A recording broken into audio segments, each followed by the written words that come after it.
Welcome to Alchemy with Bronwyn, a podcast dedicated to helping you live an inspired, heart-centered life by cultivating energetic mastery. We delve deep into how to organize our life force around what matters most. I'm your host, Bronwyn Isla, board-certified acupuncturist, mama, dancer, and practitioner on the path of illumination.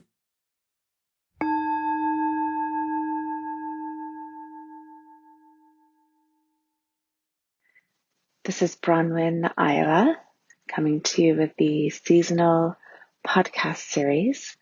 These are talks designed to help us attune more to the cycles of the seasons and what's happening in our earthly existence. And this is often left out of Western thinking, where we're kind of expected to go and do and be working and producing just as hard all year round. And this is an opportunity for us to really be integrated into nature, to be a part of nature, and to be impacted and impacting nature in that way. The beginning of autumn begins halfway between summer solstice and autumn equinox. So summer solstice is the height of summer. It's the longest day of the year. In the West, we think of that as the beginning of summer. But it's actually the beginning of the end of summer, because after that, the days start to get shorter. And autumn equinox is the height of autumn, when the balance between light and dark is equal. So this is the halfway point between summer solstice and autumn equinox, making it the beginning of autumn. Many of these teachings come from my teacher, Lu Ming. And he would say that this time of year is the most important time to pay attention. And it's the hardest time to do so. So it's the most important time to pay attention, because if we don't, we keep going with this kind of pernicious yang, this doing, going, outward, up, and busyness, which is easy to do once it gets going, because that's the nature of yang. It's not a listening kind of energy. It's a doing, going, running, directing kind of energy. And so the yin that's coming in has this softer, quieter, listening. It's like a shouting person. It's difficult to get a shouting person to start to listen, right? So it takes some intention to really drop into allowing the yin to envelope us.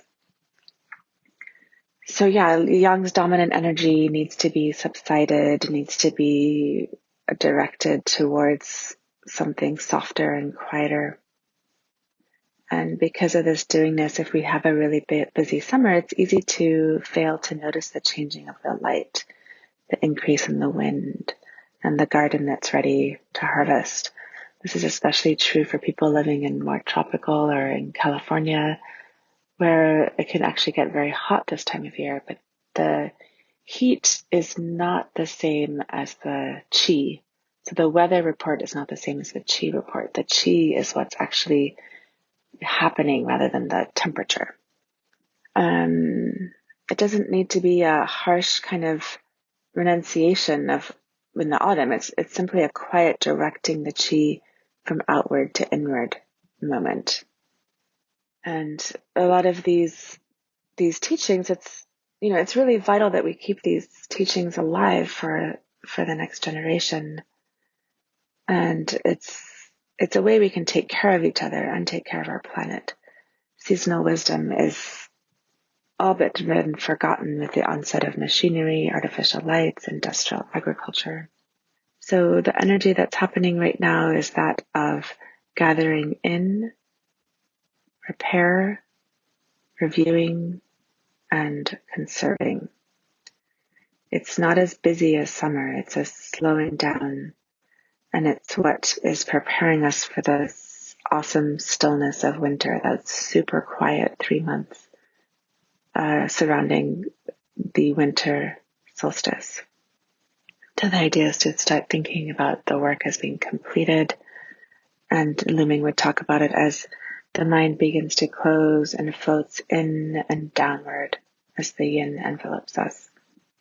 A story Lu Ming would tell us this time of year is about these generals. So generals meaning like elderly young generals in a conference room, and they've been at war all summer, and they're sitting together talking about the next battle and what they're going to do and their strategy, and they're going.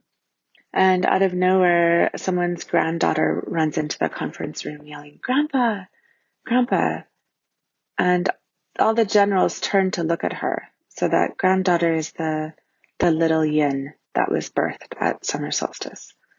She's 5 years old now, and she runs in, and if the generals stop, if she manages to interrupt them, if they take the time to stop and turn their focus towards this 5-year-old granddaughter, they remember, oh, the men we are fighting are fathers.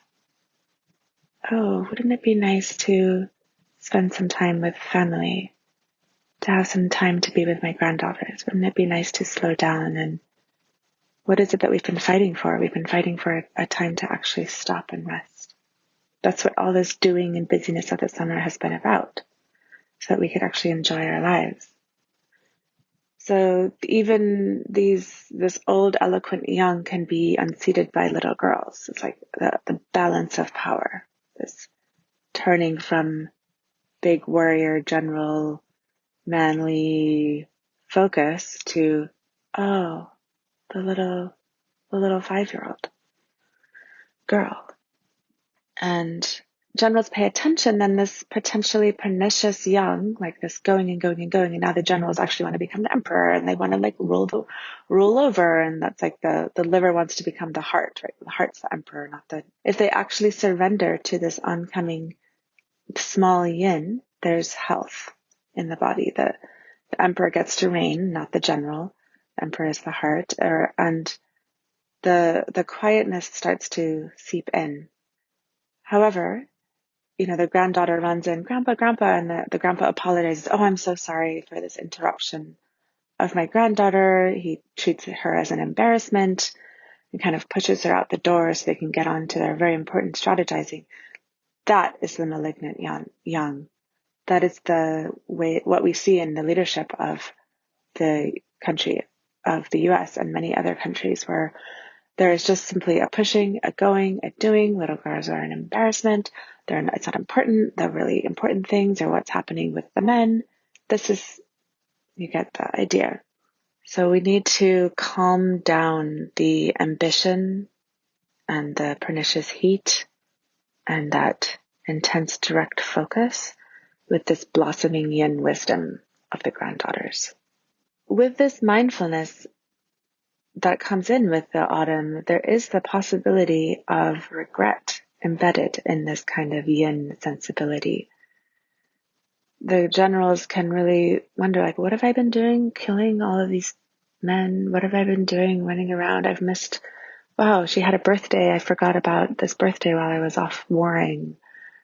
Oh, I didn't show up for family dinners or whatever the thing is. And this is the same for us. We have the opportunity now to notice how we may have lost our innocence or a sweet openness,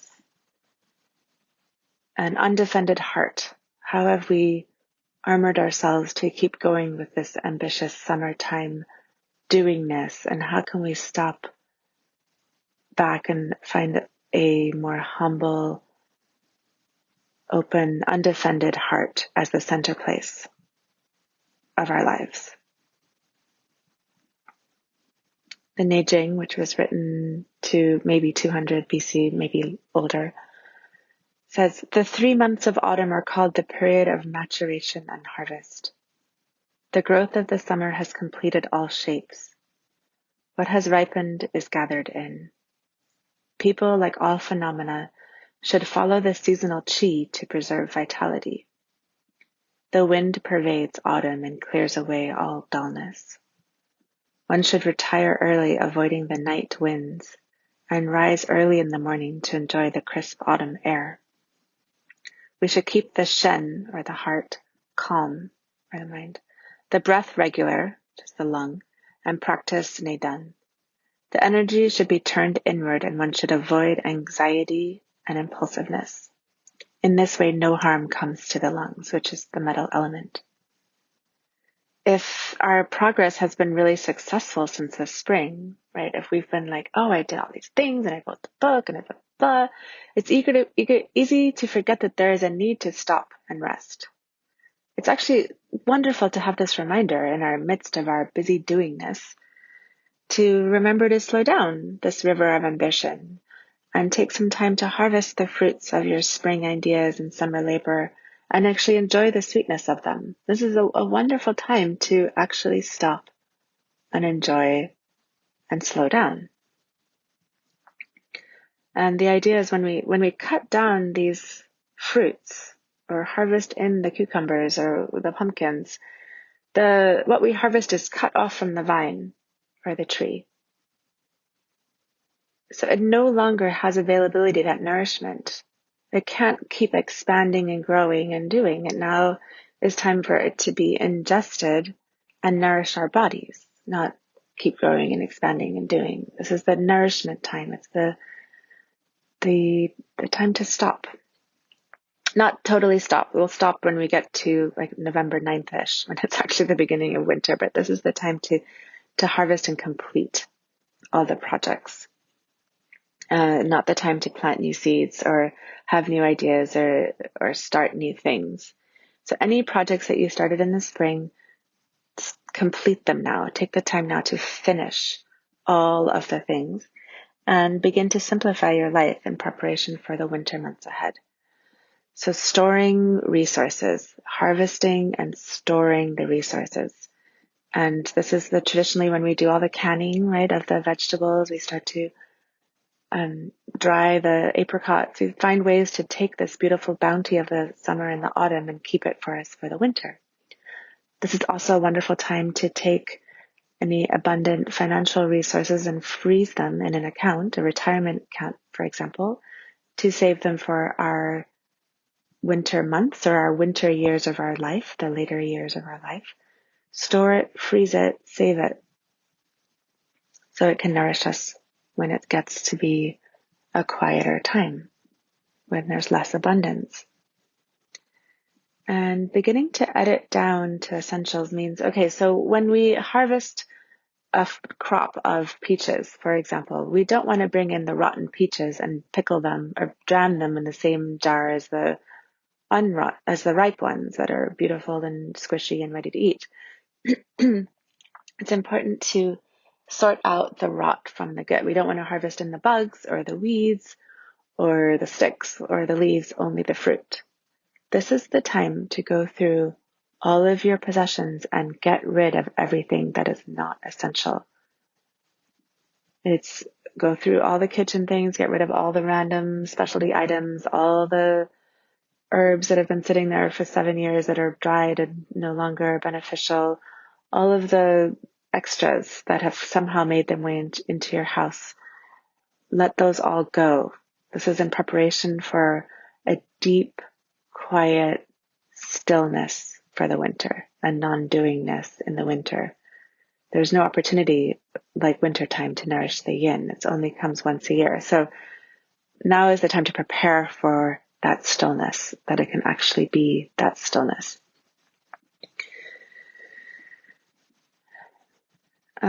There's actually a really beautiful relaxation in this preparation, this slimming down, this trimming off, this deep house cleaning, and to really reflect on what is actually important to us in our lives. This could also be in terms of relationships or anything weird that has come off, to go ahead and resolve that conflict, resolve all the strangeness. It's very beneficial for family relations to be really clearly in harmony right now.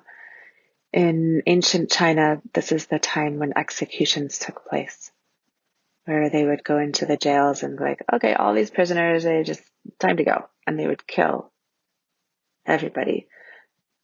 Similarly, if they haven't been pardoned, like either pardon or kill is sort of the idea in our lives. Like, obviously I'm definitely not for capital punishment on any level, but that idea of what do you want to forgive and just like be okay with and make peace with, and what do you want to sever ties with? Autumn is the lung element, and the lung element, or sorry, the metal element, which includes the lungs and large intestines. This is our boundaries. So if we think about our lungs, if the air comes in, okay, is this air me or is it the outside? Same with bowel movements, right? As we have a bowel movement, it's like, okay, wait, this is part of me. No, it's not part of me. Like, who am I? Is this me or is that me? Is this not me? And this is the same decision-making precision that we need to get rid of the things that aren't valuable to us. It's this discernment, this metal element, healthy discernment, mature, wise, yes, no, ness that comes at this time of the year. It's different than a young, at the early time of the year where it's just going and doing and more. And this is a mature, deciding time.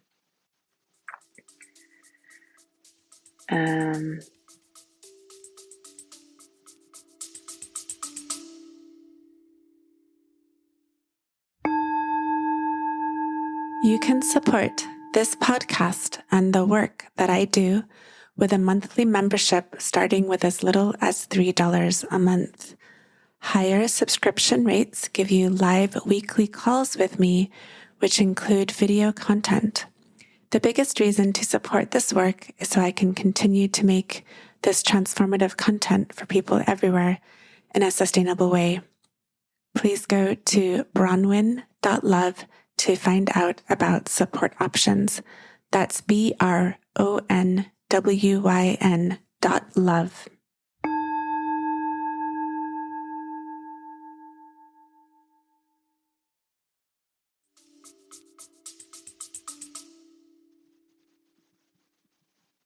And like, if we don't do, how autumn progresses for us depends on how we behaved over the last 6 months. It can be difficult to slow down. It's like trying to slow down a speeding train. But failure to do this is how the illnesses arise. The pernicious yang that can come from a failure for us to start to complete and slow down can manifest as a worsening conflicts with family members, an overusing of the earth's resources. It can look physically in the body like a lung ailment in late autumn. It can look like febrile diseases in the winter. If we remain in this aggressive yang state for a long time, it becomes increasingly harder to stop each year. It's not that this is some kind of punishment from a distant god about our misconduct. This is simply resultant. How we behave directly impacts our health, which is completely left out of allopathic medicine. It's like, they don't ask you what you're eating when you go, it's like, no, just take this pill. It's just, a lot of people are getting that now. It's like nothing to do with our behavior. So this is a direct result. Our conduct is a direct result of our health. Of course, there's exceptions to that, and not meaning it in any kind of anything other than we have the agency to impact our lives by following the seasonal qi. Lu Ming would say there's 2 major causes of death. The first is birth, and the second is not aligning ourselves with nature and what's happening in their environment. With our practices, if that's qigong, yoga, dance, or kung fu, the qi is best at about 3 o'clock in the afternoon for the next 2 weeks, and then 5 o'clock, and then 7 o'clock. It's okay to stop and start your practices throughout the day, come and go with them. It's fine. Face southwest for the most optimal energy, and don't overexert yourself or sweat. It's wise to use the qi that we have available to us right now to move the blood and transform nutrients and digest all of this food that we're bringing in, rather than overexertion and exercise. Dress lightly, but make sure to be well covered from the sun. And it's said in the Neijing to stroll about in the morning to avoid the jam. For food-wise, it's best to eat what's seasonally happening, as always. Eat 2 meals a day and make sure to chew the food properly. It's important to rest after lunch. Snacks of fruit, especially pears, which guide to the lungs, are helpful on hot days. And you can drink green tea or chrysanthemum tea. A vegetarian, light, savory soup is wonderful for evening meals. It's important to sleep and go to bed not long after dark. It's a great time right now to rest and relax. There's so much support for that actually when we drop in and tune in to the chi of the environment. There's actually a lot of support for rest. And failure to have adequate rest, as we talked about in the autumn and winter, can have long-term effects. So what I see in my practice is people who are going all year round, they often come in the autumn and they're like, oh, I'm tired and something's wrong with me, and they want me to boost their energy. We don't boost chi this time of year. We want to actually allow the yin to envelope.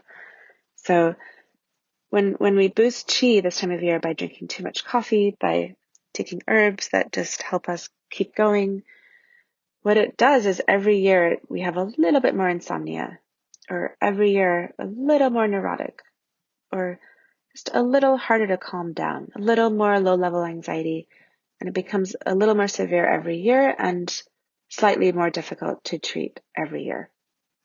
That we don't cultivate the yin.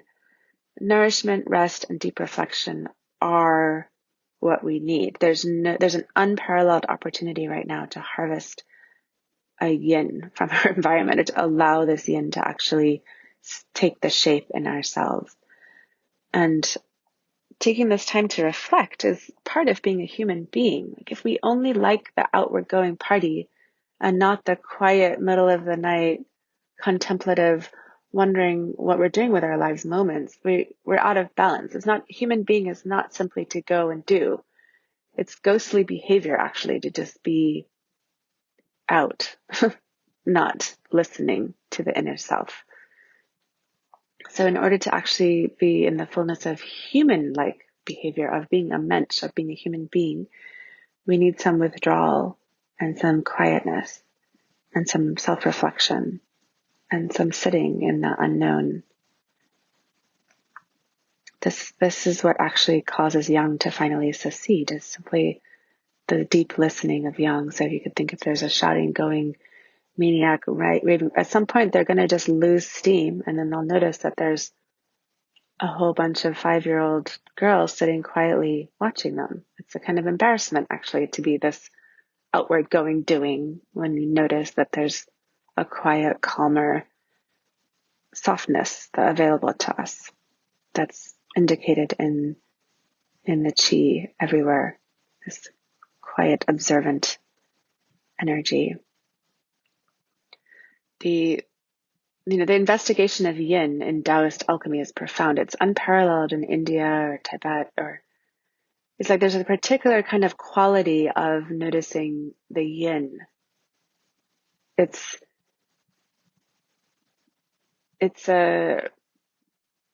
We need very little yang to balance yin. Yang is very potent and concentrated. We don't need equal yin and yang. Equal yin and yang is basically yang derangement. It's like if you have white paint and you add a little bit of black, you only need a little bit of black. Although usually black is considered yin, but in this context, you only need just enough warmth so that things don't become overly cold and stagnate.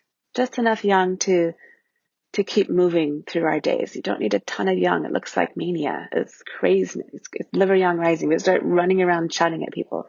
Just a tiny bit to keep the blood moving. Just a little bit to keep the energy of our lives moving forward. So even though the yin is only beginning at this time of year, there's a way where we can deeply rest into sensing and feeling the approach of winter. It's like the finish line. Okay, the end is near. Like we can start to move towards pacing ourselves towards completing, finishing, allowing, and doing the final touches on all of the things that we began.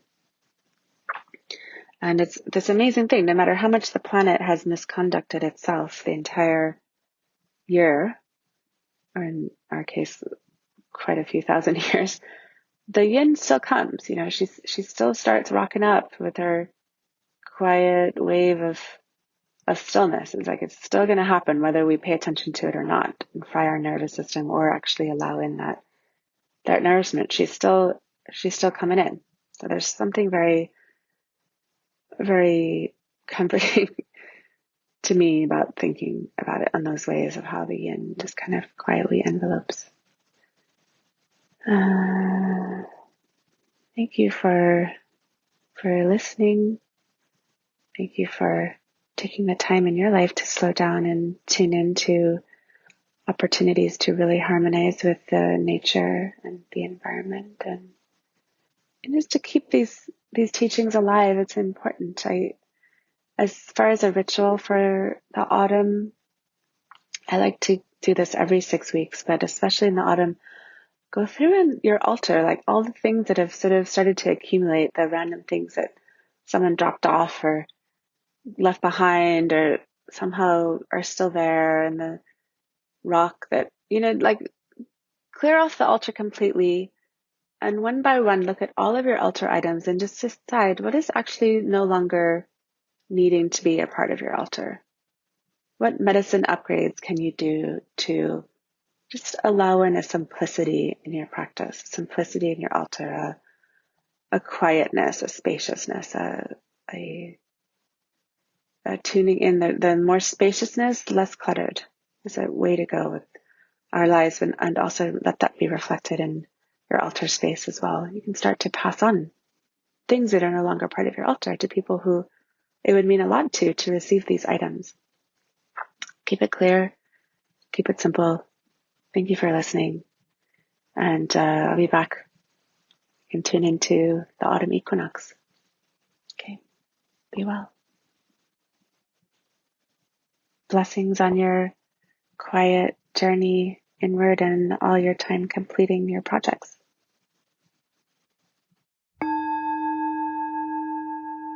Thank you for tuning in to Alchemy with Bronwyn, this podcast which is dedicated to helping you live an inspired, heart-centered life by cultivating energetic mastery. We delve deep into how to organize our life force around what matters most. Send me a message. You can do that in the show notes. You'll see a link. Let me know how it went for you. Also, please remember to hit the like button, support button, all the rest of it. And you can support me to make more great content for people everywhere at bronwyn.love. That's BRONWYN.love. All those links are in your show notes. Many blessings, and I hope to tune in with you again soon.